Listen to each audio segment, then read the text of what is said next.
কলাগাছ ভাসিয়ে উদ্ধার হলো যুবকের নিথর দেহ। ব্যাপক চাঞ্চল্য রূপগঞ্জে। স্নানে নেমে তলিয়ে গেল যুবক, উদ্ধার হলো নিথর দেহ। ব্যাপক চাঞ্চল্য কাঁকসার রূপগঞ্জে।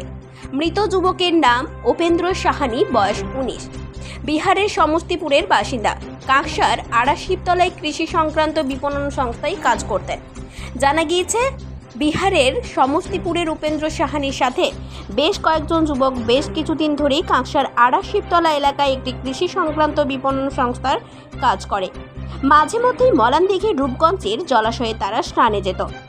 বুধবার 5 থেকে 6 জন মিলে ওই জলাশয়ে স্নানে যায়। জলে নেমেই উপেন্দ্র তলিয়ে যাচ্ছে দেখে সহকর্মীরাও ঝাঁপিয়ে পড়ে। ততক্ষণে উপেন্দ্র তলিয়ে যায়।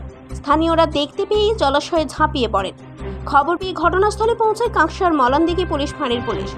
প্রায় আধ ঘন্টা পর স্থানীয়রা উপেন্দ্রকে উদ্ধার করে কলাগাছ ভাসিয়ে কোনো ক্রমে পাড়ে নিয়ে আসে।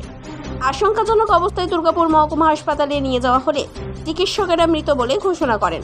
স্থানীয়দের অভিযোগ, কলেজের ছেলেমেয়েরাও মাঝে মধ্যে এই জলাশয়ে স্নানে নামে। আবার বাইরের থেকেও বহু মদ্যপ যুবক স্নান করতে আসে। কোনো নজরদারি না থাকার জন্য এই ধরনের ঘটনা বারে বারে ঘটছে।